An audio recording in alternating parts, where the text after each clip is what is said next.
everybody and get some booms in the chat, and welcome to another walkthrough of the Textguide with me and with Erelic Gaming and RJTV. Matthew and RJ, how are you doing today, boys? Life is good. Thank you so much for having me back, Tommy. Woo. I am an American, so it's not quite as good as it is for him, but I can't complain. Okay, so on this Super Bowl Sunday, we are going to go over the text guide for the touchdown tournament. And before we start, don't forget to subscribe here to the channel, and also go to Erelic Gaming here on YouTube and subscribe to the channel there as well. It's RJTV as well. Subscribe to us all. You will be able to find the link to the text guides in the description down below. You can also find it on Tommy Lofberg, sorry, no, not on golfclashtommy.com is the correct address. And last but not least, check out the February special where you can access text guides on Patreon for only $2. Link to Patreon in the description down below. So guys, what do you think? Enough talking. Like, what do you think about the tournament coming up? Excited? Well, RJ, I don't know much about football. You should tell me. I thought you said tournament. I could tell you all day about football, but as far as the tournament, man, Matthew, you wow, yeah, you blow me away. I just want to say it's an honor having you here again with us. It really is, and I think we're going to have some high scores unless they sabotage us with a lot of tailwind, or I'm sorry, with headwind in our face. I'm going to play golf here, and I want to have the lowest score. So while you may go for the high one, RJ, well, I'm looking for the minus 40 here. Yeah, you're 100% right. If we're going, see, I came up in a bunk school district, but yeah, to me, minus 45 is higher than minus 20. Oh, yeah. So yeah, I think we could see some record breakers here. Every hole is like a must drop, right? Yeah, it seems that way. It's definitely going to be some low score. Totally I agree. And as you can see on the screen, we do not really have any cameras here, but we do have sound this time, which is awesome. So it's it's one step in the right direction. But yes, let's focus on the courses, and we are all going to go to hole number 1.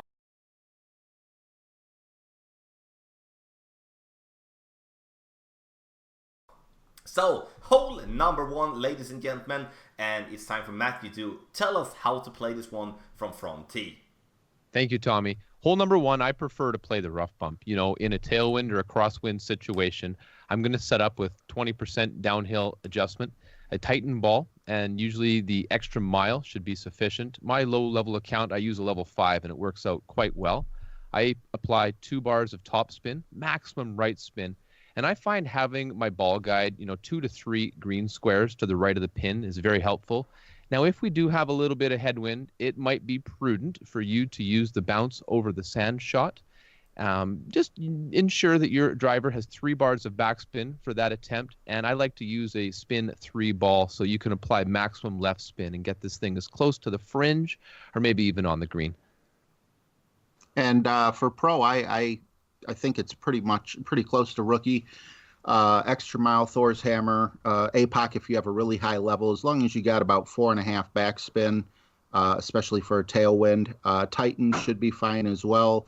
We're going to go with full left spin, half a ball of left curl, and then also I just want to mention there is a rough bump available if we do have a tailwind as well. So whatever you're more comfortable using, those are the 2 options.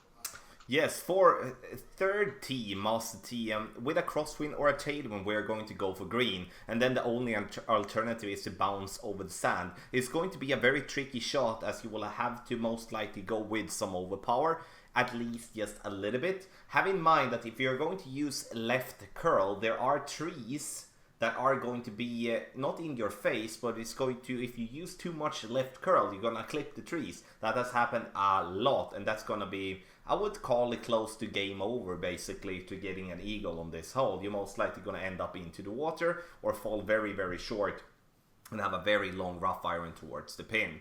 We're going to play with a 20% over adjustment, and we're going to try to play this one with a power 3 ball, but if the wind is not like super good, then we're gonna play power 4 ball or even a power 5 ball, like a gear ball, autumn ball, or something like that.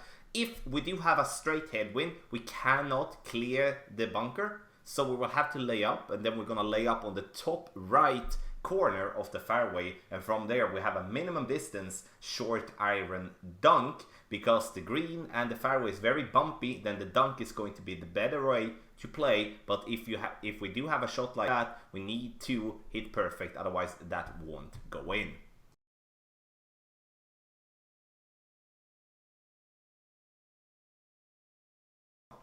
So, hole number 2, the first par 3. Matthew, how do we crush this one from front tee?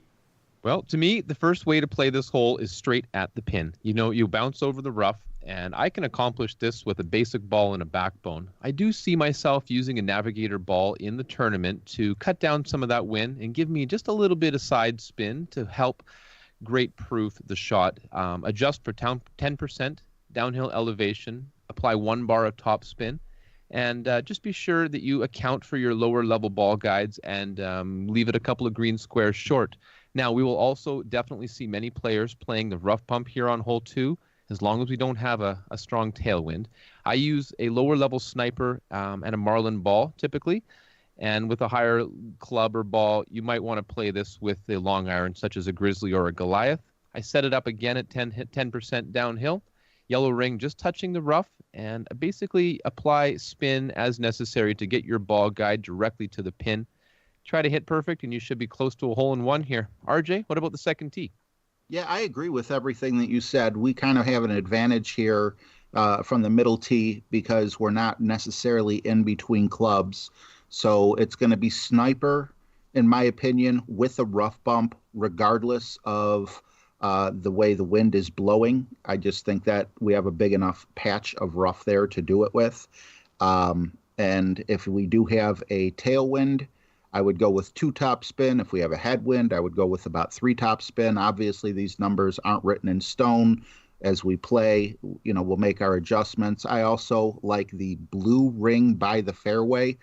But the reason why I like the blue ring by the fairway is because we're adjusting from a low spot to a high spot, and it just kind of makes it so you can ensure that the ball isn't going to miss the rough and go, especially if, you end up, hitting the green, missing the rough. So just something to consider. Maybe you can also do it with a yellow ring, but then you want to make sure to back it up about half a ring. Yes, third tee, my friends. We're going to play either the rough bump or we're going to play bouncing on the fairway. It all kind of depends on what type of wind we're going to have. But I would say, speaking of experience from the last tournament we played this hole, we all went for the rough bump and it was super duper inconsistent. So I'm not really a big fan of this rough bump here, but if you're gonna play the rough bump or you're gonna bounce up towards the pin, I would highly suggest a wind 4 or a wind 5 ball to reduce the wind a little bit. And we're going to adjust that one for a 10% over adjustment. The elevation could be slightly changed in Master. We do that from time to time, that to suit the adjustment. So I do personally believe that we could play this one 5%, 10%, 15%. It all depends once again what adjustment we're gonna play with. The rock or the quarterback or the sniper is the 3 clubs that I would mixture with when it comes to Master. And as I said, wind 5 ball. Good chance though for an hole-in-one. And I think I'm gonna come back to that on every single course here because I believe there is drop opportunities on every single course.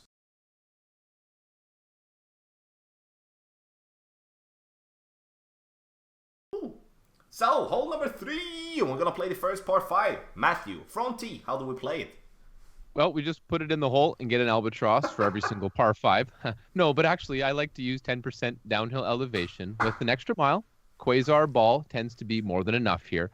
I do set it up with the yellow ring near the top of the first fairway, and you're looking to bounce this one over the water and up that second fairway, gaining as much distance as possible. This is a good spot that if you do have a higher level Thor's hammer or something, any topspin driver here is going to really help. But you want to just be sure to avoid that bunker on the left.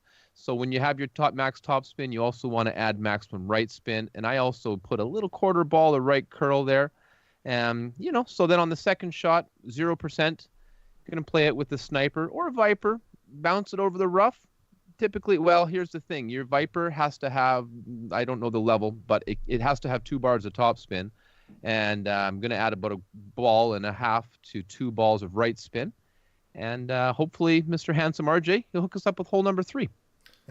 Oh, thank you. How do I go with that intro?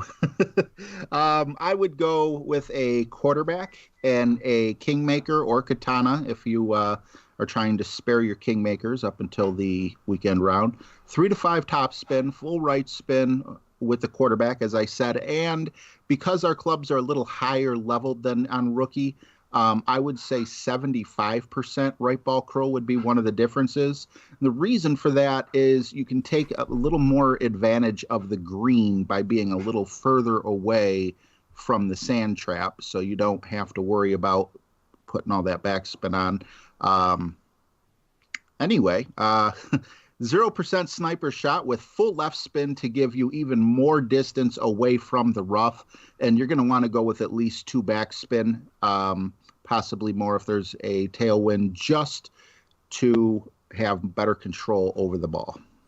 Yes, from third tee, we're going to play it exactly the same way. Well, not maybe exactly the same way. We're going to play it a similar way as Pro Expert and also Rookie. We're going to bounce on the first fairway on the right there, over the water, over to the second fairway. We're going to use as much side spin to the right possible. And I would say a side spin 3 ball is not, a must, but it's preferred. And I would consider playing with either a Kingmaker or with a Centurion here, because we do actually need a little distance for the drive as well. Half a ball of curl outside the adjustment range to the right, and then you're gonna get nicely over to the other fairway. It is very important though to take notes about your yardage, especially if you do hit perfect, because then you're able to dial that one in much better than many of the other holes. Second shot is going to be with a sniper, and we're going to and here I would say, I don't really have a preferred way of using the spin. I kind of go and adjust on the fly depending on what wind I'm having, and once I get close I keep that same adjustment. So I will leave that up to you to decide what type of spin adjustment you should use. 10% extra elevation for the drive, and then nothing for the second shot.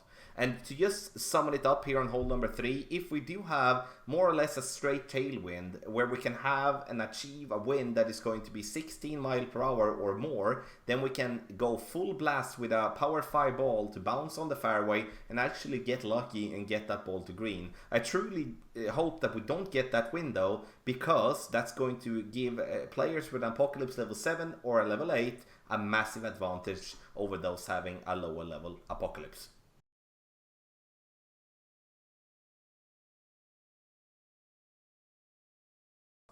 Hole number 4, we're going to the second par 4, another par 4 where we can actually drive green if we are a little bit lucky. Matthew, how do we play hole number 4? It's true, Tommy. This is really one of my favorite holes of the tournament. If you like to live dangerously, feel free. Go ahead and try your hand at driving the green. But, for me, this isn't really the approach that I'll be taking in Rookie. I play this hole with my extra mile at 10% downhill elevation and a katana ball. I set it up on the small island fairway with my yellow ring touching the top left of the rough. Now I do apply maximum left spin and maximum top spin. I adjust for wind, and then I use a little bit of left curl, maybe about a half a ball, just to the outside edge of that white aim ring, to ensure that you clear that fairway bunker, and you want to roll up on past the trees. Now for the second shot, I here play it at 0%. It is customary to play this shot with the dunk. Pack your thorn to take advantage of its maximum backspin. You want to aim on the inside back of the cup. Thank you, Tommy, for all the lessons. And then you have a real excellent chance to put this one in the hole for an eagle. Now, I do understand, because I too once was not comfortable with the dunk. And, this is a very short, makeable, end-bringer, rapier, wedge type shot. So you want to just set it up as you would per that way. Just know that this green has been made very, very bumpy. So it is worth trying out your dunk skills here. All right. And I got an extra, basically just one of your power clubs with a berserker. And if we are facing tailwind only, with one backspin, we are going to land on the fairway that has no box on it, just north of where the black box is, but before the sand, and with about 1.5 ball right curl. We should be able to bump by the rough and trickle down into the green. Again, like Matthew said, that's living dangerously. In the presence of headwind, or if you just want to lay up, you can also do a power club shot with a Kingmaker. We're going to probably be going with about 5 top spin in headwind. Obviously, it'll be a little less in tailwind. 3 right spin. The second bounce will actually hit the rough and trickle out near the top of the fairway to stop us from going into the sand. Now, in my notes, I actually have 0% Hornet to the pin. But after hearing what Matthew just said, I agree and would like to substitute the Hornet for the Thorn. I didn't realize how it was so lumpy there. And like he said, if you aim towards the back of the cup with the full backspin, even if you miss the dunk, you'll have a super easy putt. Yes, third tee. And here there is plenty of ways. 1, tailwind. We go for green. Then we're going to go with a max curl shot. And we're going to bounce that one on the last fairway over towards the green. And once again, I do not hope that we're going to get that type of win. Because in the end, then it's going to be kind of down towards luck. Not entirely about skill that we do like to have it. If we do have a headwind, a straight headwind, we need to lay up on the first fairway. We will not be able to reach any further. So then we lay up. And from there, we're going to have a rough bump from distance. Playing with a wood club towards the pin. If we do have a crosswind, we're going to try to get ourselves over to the final fairway and trying to not get the trees to be in our face there, so we can go for a nice little dunk with our favorite Mr. Thorn. And we're going to play the drive 10% over adjustment and nothing for the second shot. And here in the end, the ball could be all from a power 1 to a power 5 ball, depending on what type of wind we're going to have and also what type of wind resistance we are choosing. So this is kind of an open, and very general way of explaining this type of hole. And we will see once the tournament starts what way we're going to play.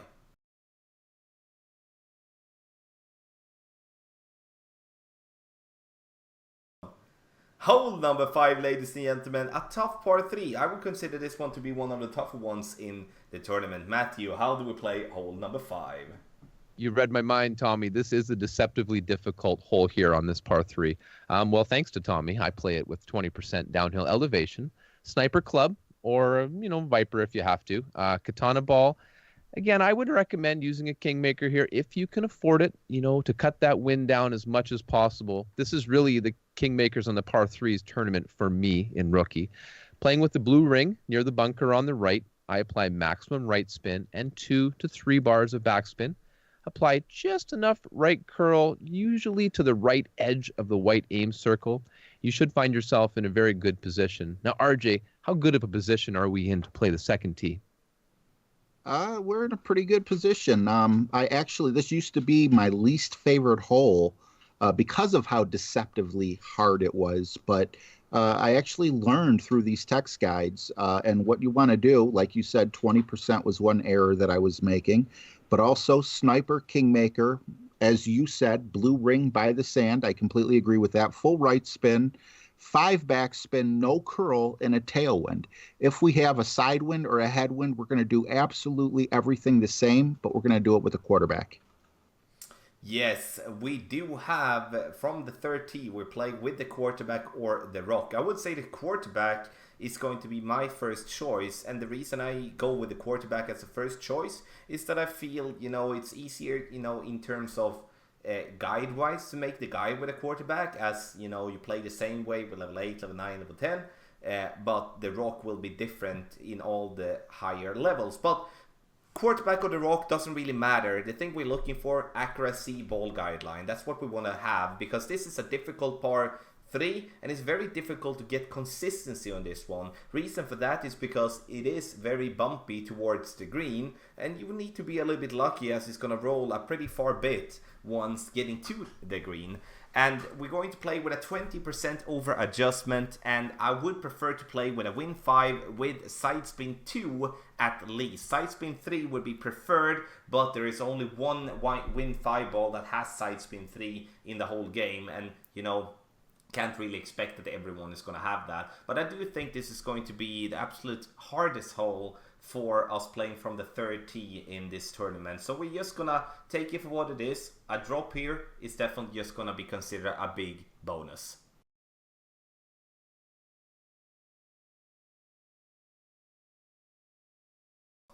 Hole number 6 is up on the plate. Matthew, how do we play hole number 6? Well, this is a very short par 5. You know, I play the drive with my quarterback, particularly due to the real possibility of rolling into the rough on the top of the first fairway. Be careful, don't be greedy.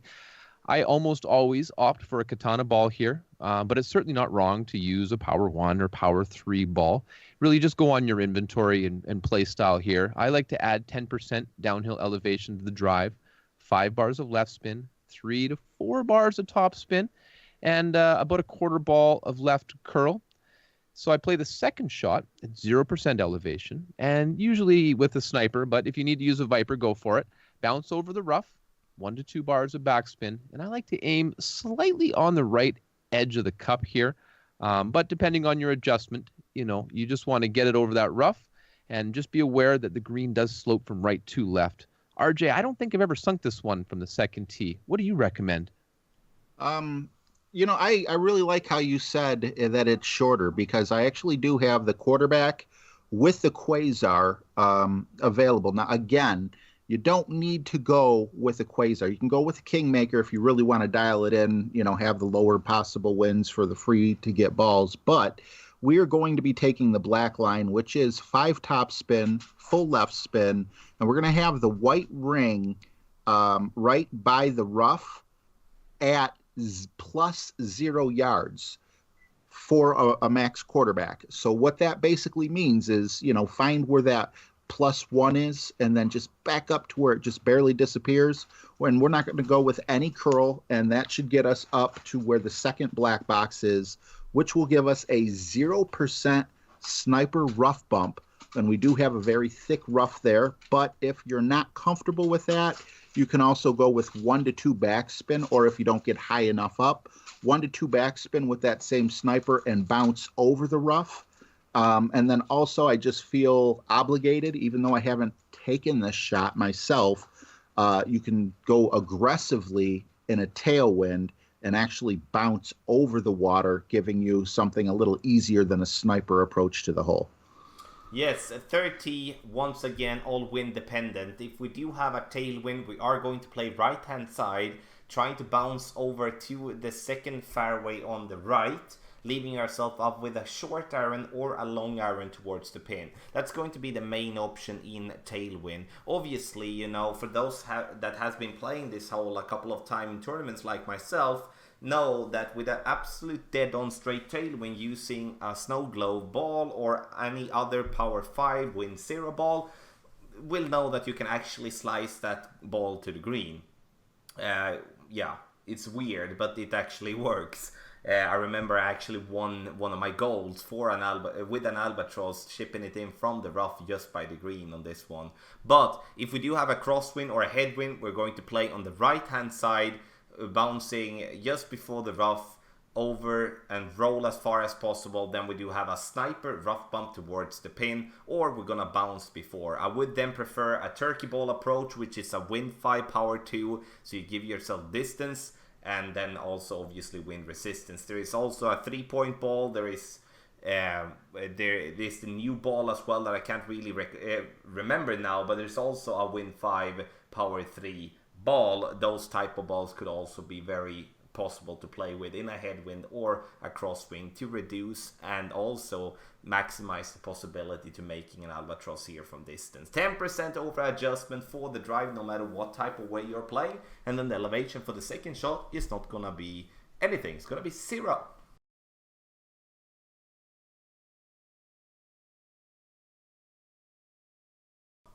Hole number 7 gives us the final par 4 in this fairly easy tournament. Matthew, how do we play hole number 7?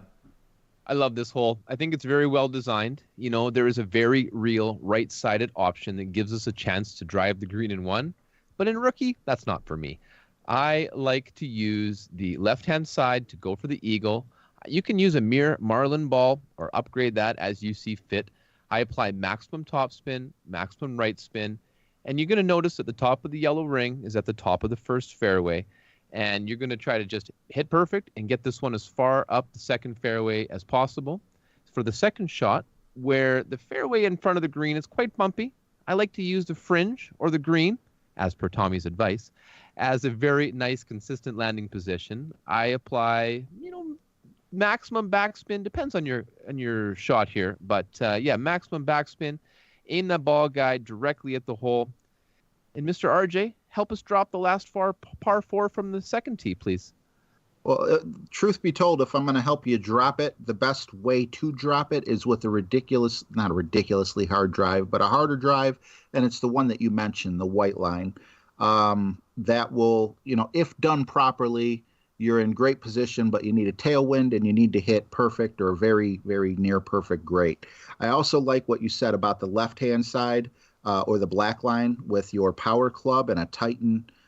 You have enough room there for full top spin. Go full right spin with the red ring by the rough. Make sure you stay away from the sand as there is a bit of a slope down there. But don't push yourself too far over. I would just say that's an excellent spot to have a side spin 3-ball. And then for your approach, you have a 10% Hornet to pin. Or once again, if you wanted to try, with more backspin, you could also go with the Thorn. How are you playing it, Tommy? From 30, we're playing it for the black line. Most, I would say, in every single time almost. Like, there's going to be a massive headwind if we're going to have to just lay up where the first black box is and then go with a sniper towards the pin. So I would consider playing and bouncing over the water, leave ourselves up for a short iron with either the Hornet or the Thorn or the Falcon for the best chance making an eagle on this hole. Obviously, straight tailwind, we can also follow the white line there. And honestly, if we get straight tailwind here, it's going to be absolutely ridiculous in my opinion. And once again, I don't hope we're going to get that type of wind. We're going to have a 10% over adjustment for the drive and a 10% over adjustment for the second shot as well. And it's very important here though that elevation you can obviously change to suit your adjustment. And it's very important that if you play over to the left hand side to the final fairway there, make sure that you check your club distance, because even if you have the same distance of your drive, it's not a linear hole, which means that you're going to be closer or further away every single time, because you can have the same distance, go a little bit more left or a little bit more right, or be more center with the drive, and that's going to affect the club distance towards the pin. Very important to check that out. Here I can also consider playing with a more wind resistant ball, like a wind 4, wind 5, to just reduce the wind and give ourselves a little bit easier time here on hole number 7.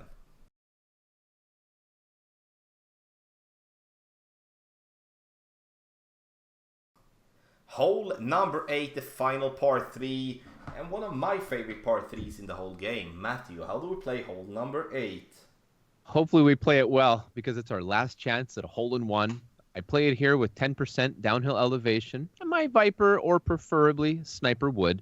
A Marlin ball, it's really all that's needed here for me to achieve my goal of bouncing from the first fairway up and to the green. If you can afford it, go all the way up to a Kingmaker, but I understand if you don't. I add 1 bar of top spin, a 1/4 bar of right spin. I like to have my yellow ring near the top left rough with the ball guide aimed directly at the pin. How do we finish the last par 3 with a hole-in-one, RJ?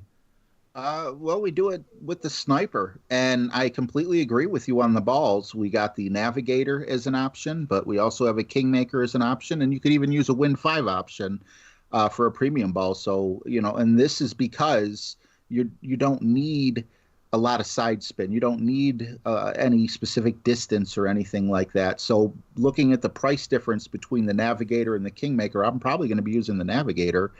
I go red ring by the rough and pretty much straight at the hole. No spin whatsoever needed last time we played this tournament, but keep your eye open, for content out there in case we just need to add a quarter in one direction or the other. What about you, Tommy, from the third tee? Third tee, as mentioned, before a little bit early here, this is one of my favorite par threes, and reason for that is that I find something that works really good for me when bouncing according to the black line. And I bounce and I play with a quarterback or with the rock there, using a wind 5 ball and basically using like no spin. It's sometimes obviously you can use a little bit of top spin, a little bit of backspin, a little bit of side spin, obviously wind dependent, but in the end it works really, really well. And we do have a rough bump there that isn't really explained here in the text guide, but the reason I don't explain that one is that I do not feel there is a consistency behind that rough bump. So we have always been trying it, but then going back to play is the normal way there. The hard part with this course though could be that the green is so bright that it's hard to actually judge if the ball guideline is exactly where we want towards the pin. And that is something that I'm going to look and focus a lot on to actually give myself a reference that is easy to replicate, because as the circle or like the fairway there is round, we cannot really use the rings as a super good reference, as we don't really know if we are exactly at the same spot. 10% over adjustment here, and once again, as said, I think this is a really good chance for a hole-in-one.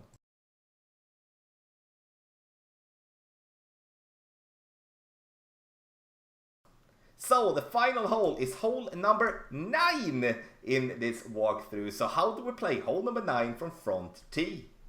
Well, for me here on the 9th hole, it's imperative that we play a power 3 ball such as a Titan. If you have to pick any hole of this tournament, for me in rookie, this is the one I'm going to spend the Titan on to give ourselves the opportunity to drive the green in 2. I definitely favor the left side path as it sets yourself up so cleanly for the second shot. To me, the right side route really isn't in play. The drive, I set it up at 10% downhill elevation. I have the red ring cutting the rough just ever so slightly in full overpower extension. And then I'm going to adjust for wind and push this one back up to maximum distance. Watch RJ or Tommy play this course to learn more about that push up if that's something new to you. You're going to apply 75 to 100% overpower, and you'll find yourself poised for a heroic final hole albatross. Now, I want to play a maximum sniper here at 0% elevation on the second shot, using 2 bars of backspin, 1 to 2 bars of right spin to compensate for that right to left slope of the small green. Going to aim directly at the pin, but leave enough room for the low-level ball guide. RJ, what's a higher club level player to do from the second tee? Well, I would definitely go with the power club, and we can go with a Kingmaker or a Berserker, depending on the type of wind that we're facing. I also like the left side with full top spin and full right spin, and as you said, push up after the adjustment. And we're probably going to be using an overpower somewhere in the neighborhood of 50 to 100% overpower, which will give us, if we have a club with enough top spin, the ability to play the sniper at closer to minimum distance. And I like going with full left spin and about 2 backspin as opposed to whatever rough bump might be available there. And then also the right side is in play. If we do have a headwind, I would go with Thor's Hammer, an Apocalypse, an Extra Mile, also a Berserker. And then for that, I would pack a bag with a big dog or a katana to get us to green. Yes, hole number 9, and we are going to play left-hand side with a crosswind or with a tailwind. And then if we can do that from 30, we are going to see ourselves having a very good chance for an albatross from distance. We can then choose for a rough bump, or we can just bouncing on the fairway as normal when approaching the pin. And that's going to be with a 10% over adjustment for the drive, nothing for the second shot. We're going to use max top spin and as much side spin to the right possible. And most likely, even if we do have a tailwind, we're going to use overpower. Hard to judge how much now because it's once again wind dependent. If we do have a straight headwind or like more headwind than we do have crosswind, we cannot really reach over on the left hand side there, and we cannot really reach over on the right hand side either. So then we will have to just lay up on the left hand side, putting ourselves as close to the top there as possible, and then we're going to have a very difficult second shot where we will most likely not reach for the green in two, but we will at least be able to get it fairly close, and then we're going to have a wedge towards the pin. So in the end, this is going to be an interesting end to the tournament, as there is a good chance making an albatross. So I do think there is going to see a couple of people dropping this one in the tournament in, you know, opening round and weekend round especially. So there we do have hole number 9. So ladies and gentlemen, there we do have it, the walkthrough of the Textguide with me, Matthew Warren, Erelic Gaming, and it's RGTV. And Matthew, what's your thought about the tournament here in the end? Like, what do you think? I think it's going to be amazing. Obviously it's exciting to play a new course, but when you can play one that you know well and you feel like you can get some redemption on, for me anyway, having played these holes before, I am looking forward to going back to them with new knowledge, new skill, and I'm going to crush it. That's the plan anyway. I'm excited. Thank you so much for having me back here again as well, to participate in this walkthrough. Tommy and RJ, it's an absolute privilege. Thanks, you guys. You're welcome. And with sound as well. So this is like, we made it happen. RJ, what do you think will be the winning score in Expert and Pro? I would have to say we're looking at a 45 under. This course is not for mere mortals. What? Yeah, then for those that don't know, that's actually RJ's real voice. He's just making it funny when he's talking normally. So that's the case.